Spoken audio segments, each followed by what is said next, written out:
Everybody ready? Ready. Okay, start whenever you're ready. Okay. We're going to get started. If you could please just tell me your name and where you're from. I'm Dorothy Budd. I'm from Atlanta. I live in Wesley Woods Towers. Okay. And what did you? Let me just start right off. Where were you, and what were you doing when you heard about Pearl Harbor?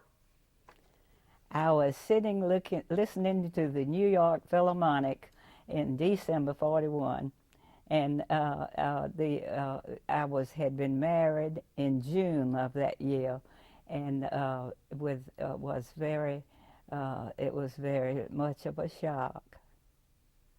And how did the town where you were at, and how did the nation seem to react about that? What was the overall feeling?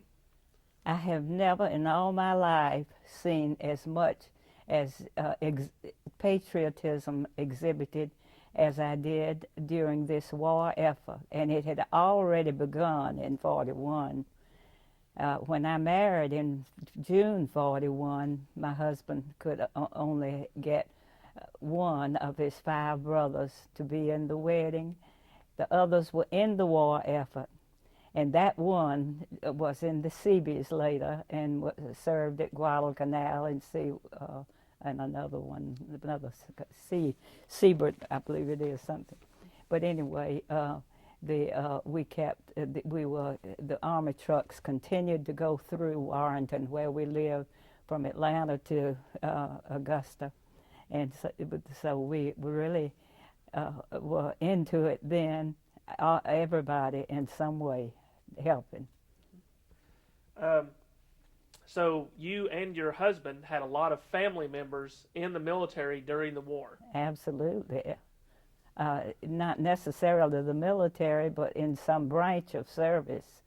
And my husband was a minister, clergyman who ministered to the people in the area who had lost the sons, who were some of the finest young men anywhere.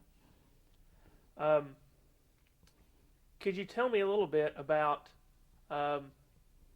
why your husband stayed at home to minister rather than go into the service? He was past the age. He was older than I, a good bit older, and he was past the age. They did not need him there, but he had a brother who was chaplain, and he had I just mentioned this brother, and then another one who was in the Army, and they were younger than he, of course. Being in a pastor's family means that What? Being in a pastor's family, Yes. being married to a pastor, means that faith played a large part in your life. I didn't hear you. I'm sorry. That faith played a large part in your life. Could you talk a little bit about your faith in God during the war? Oh, absolutely. And how that worked? Well, we certainly had the patriotism that I mentioned, and we did everything we could to help, and to help people cope with the situation when they lose loved ones.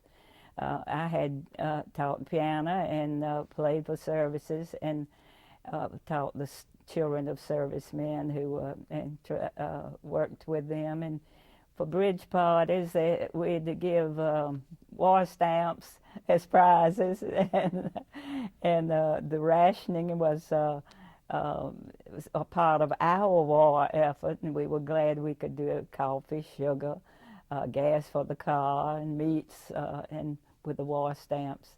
And so we had a part that way in the war effort. My sister was in the recreation area of the waves, and she was on the European continent most of the time, and entertained the servicemen. How did you and your family keep in touch with other family members overseas? Just by the mail. There was no other way. They were very I mentioned my husband's brother who was in the Seabees. I didn't know at that time where he was. They didn't tell us. I knew what type of work he did, and it was that way. They were hush-hush about most things until after the war. I found out some of the things, but we did what we could to send them packages and mail. Was it difficult not knowing what was going on with them?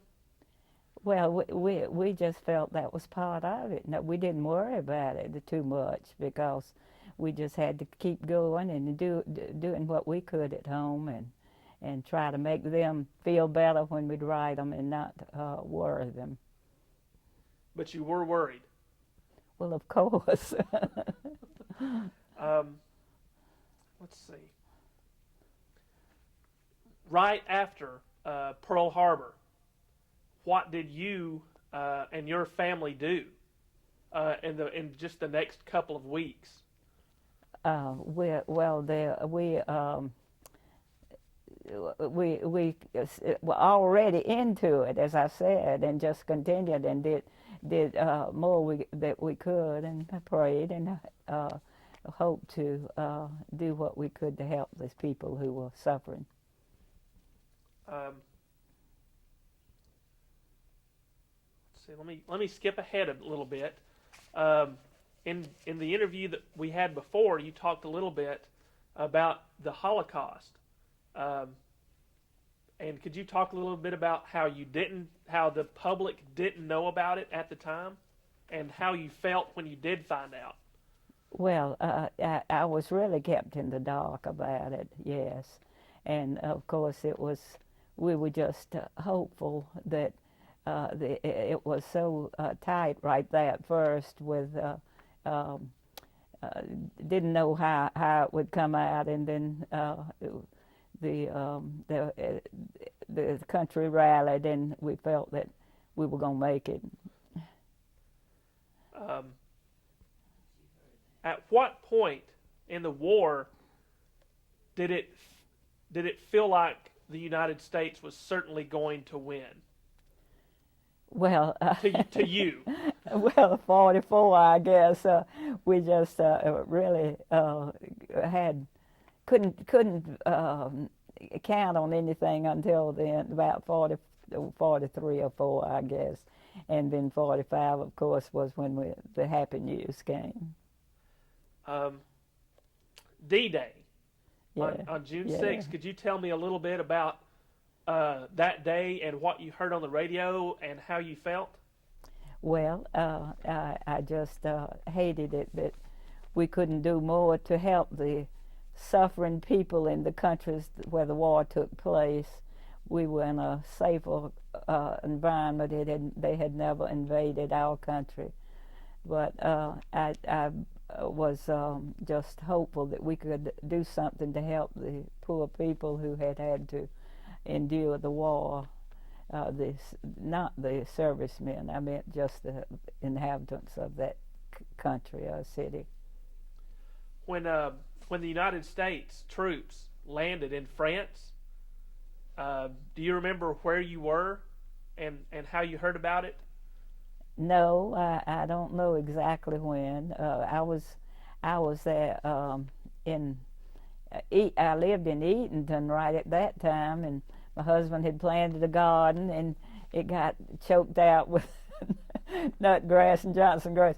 He tried. He was not a farmer. But anyway, we heard it, and we just kept thinking, we've managed so far, we'll make it. That's really the way we felt. We felt hopeful. Could you just talk a little bit more about your victory garden and just how you heard about it, and the general public, the government wanting everyone to have a victory garden, and the efforts that everyone in the neighborhood had? Could you talk just a little bit about that? Yes, that's right. And the rationing, of course, we were glad we could do that. I learned to drink coffee without sugar, and things, of course, some small things sound like, but we did our best to do everything we could. And I just so thankful that everything worked out. We could not picture anything but being happy like we'd always been, and we worked to help people be happy. And at the end of the war, we just felt like that we wanted to leave the world safe for our not only our children and grandchildren, but for all people. And it was a war to end war. We think about that now. They thought that at that time. We all thought that, but anyway, it was certainly traumatic. In the other interview we did with you, you talked a little bit about canning food. What happened when you tried to can? Well, at first some of it exploded that I canned, but I finally knew a place I could go, and they after I got the vegetables together, I could go and they could put them in the cans and get it right. So we did. Yes, we definitely canned and did a lot in that respect.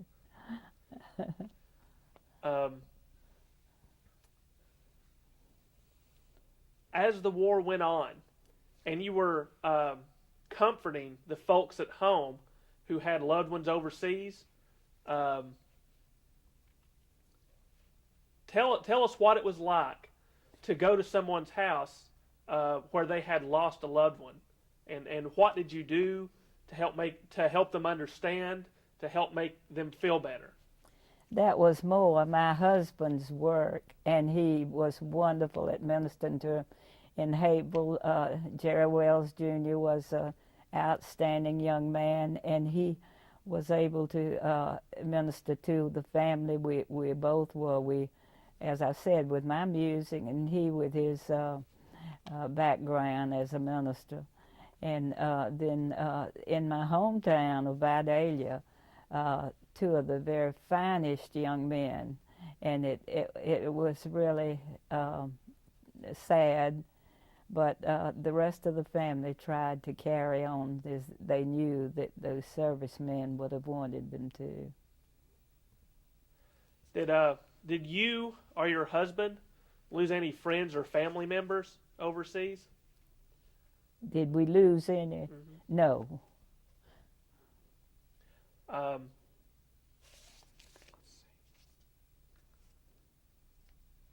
What about towards the end of the war?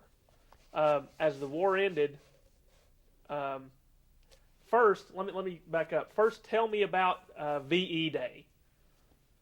Well, it was just it's such a happy day, and we knew that was it. I hated the what they had to do at the end with the bombing and all, but that it just seemed that was what they had to do to make the world safe. Could you tell a difference at home between VE Day and VJ Day? No, I was just busy with the same type thing.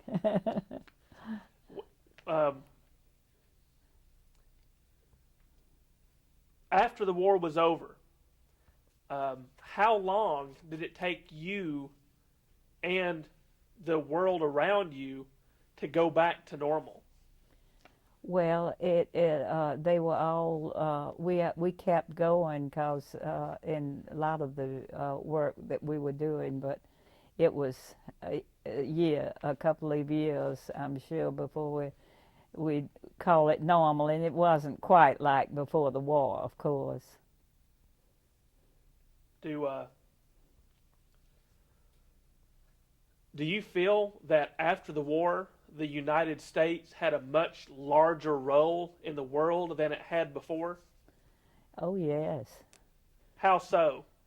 Well, in being the ones who made the decisions about Germany and Japan, he was one of the countries. Our president was one of the ones who met with the others, and they made big decisions.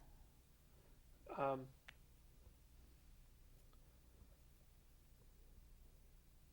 when the war ended, um, it was obviously a very good thing. Everyone was very happy about that. Oh, yes.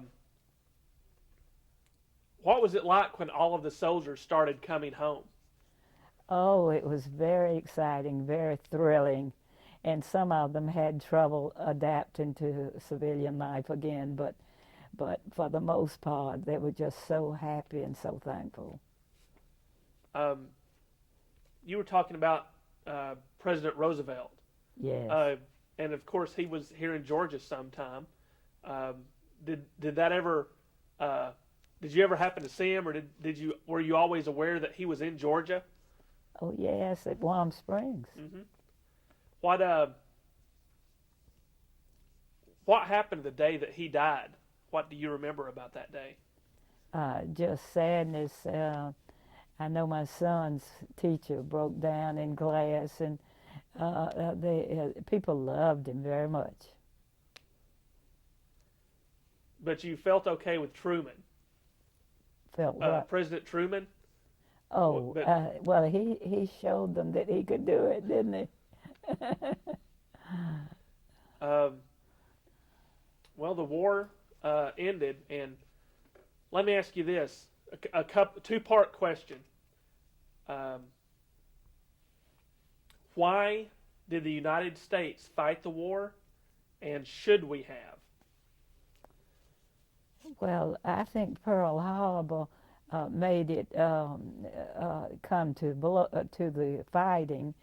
Up until that point, of course, they had hoped we could be just do help the countries who were fighting, but we had to do it after that attack on Pearl Harbor, and so yes, I think they had to do it. Um, before Pearl Harbor, did you or really anyone you knew think that we could possibly stay out of it for much longer? Well, we were hopeful that we could, but we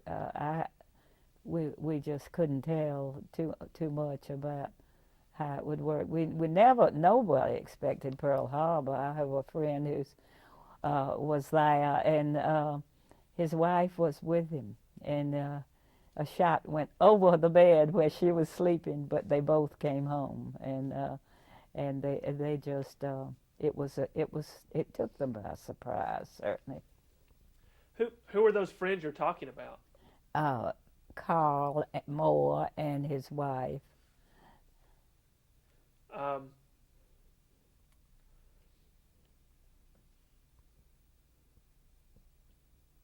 what do you hope that we have learned from our experiences in World War II as a nation? I want us to feel more unity as a nation, where we can all recapture some of that feeling of love for the nation and patriotism, and hopes for that we can make the world peaceful for future generations. What effect did the war have on you? Well, it just it was just a sad thing, but with all the people that were killed and with all the people that were hurt. But I just was thankful it was over and it went ahead with their life.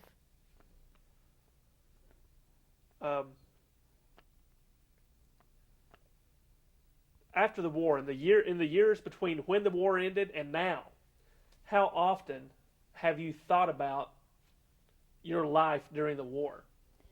Well, not often, but I do think, and I do remember very vividly about it. But we go into other things and hopeful that it taught us a lesson. I hope it did.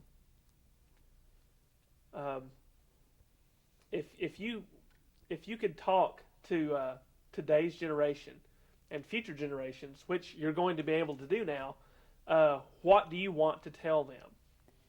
what I said about making the nation stronger and making it where we can have peaceful uh, uh, experiences for the next. Um, from now on, I wish we could, like we thought to end the war, to end the war, but do what we can to keep peace and have people work together as a nation. Be happy to be a part of it and to make the best of what you know. Um,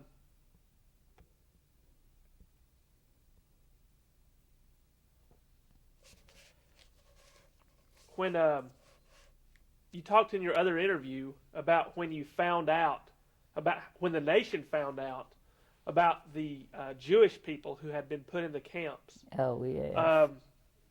What went through your mind when you found out about that? They really kept a lot of the horrors of that away from us. We didn't find about it till afterwards. But during the war, they were able to keep it away from the news. I'm sure you know that. So much of the atrocities. And we just hope that people will realize what the Jewish people, what good people they are, what they've contributed to civilization. Why do you think they kept that secret? Well, because people would just be so horrified, and I don't know what they could have done.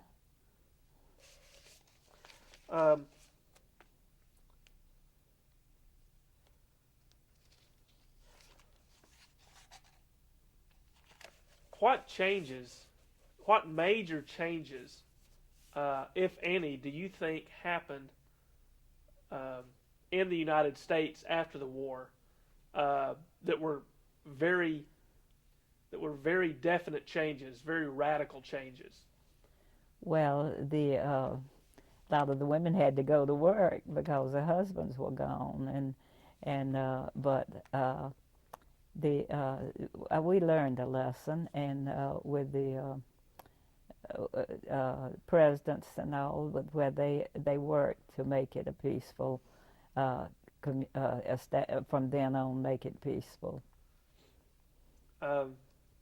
Did you know anyone, any of the women who went to work in the factories?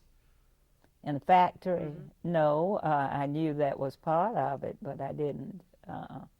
I told you my sister was on recreation, but as far as service women, that was not done then. Of course, now they are a very big part of the servicemen. Mm-hmm.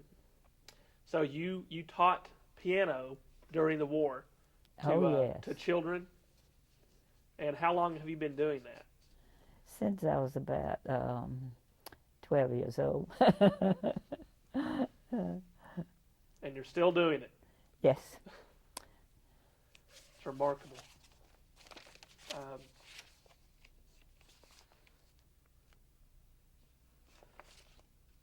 What about, and this is a weird question, but I think it's important.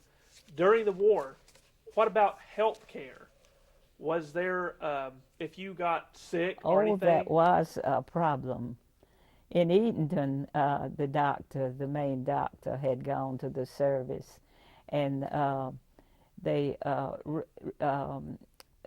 had one doctor left who was a very fine man, but he couldn't take care of and there was a man in a neighboring town, Monticello, who came over and ministered to people, but they did suffer from that. It was different. He was a man who they didn't let in the front door sometimes, but he'd go ahead and help them out. And now things are so different there. What about rationing? With all of the rationing that was going on, what did you miss the most? Well, maybe meats, coffee. I had enough coffee though. I didn't worry about any of that. We managed fine. We were working at home to take care of food and to preserve and so forth. What about with the rationing? A lot of people didn't like it and didn't play along. Did you ever know of anyone doing any black market? Well, they'd figure ways where they could get around it. Yes, I was sitting and waiting for my daughter today to come over here, and some of the women who had lived during that time were telling those tales about how they'd mail something to one, because they'd have stamps left in coffee, and then they'd mail back stamps for meats. That's what I say. They figured ways. Some of them. I hadn't heard that before. Have we covered about everything that you were wanting to say? I think so. Okay, you don't have any closing thoughts? No, I just appreciate this what your station does for this to preserve the past, and I just hope that we will really live up to what we should be. Thanks. I just have one more question for you. All right. When you think about the days of World War II, when you think about the 40s, what one memory pops in your head before any other memory? Well, my children. I was expecting my first child when the Pearl Harbor came, and I was involved with them and wanted to teach them what was right about remembering the war. But they did. They remembered the things that I called my son this morning, and he remembered some of the things that I've said to you. And he was born after Pearl Harbor. He remembered hearing about them. I mean. All right. I think that's about all we have right now, unless you have anything else you'd like to say. No, I think not, and I thank you. Thank you. All right.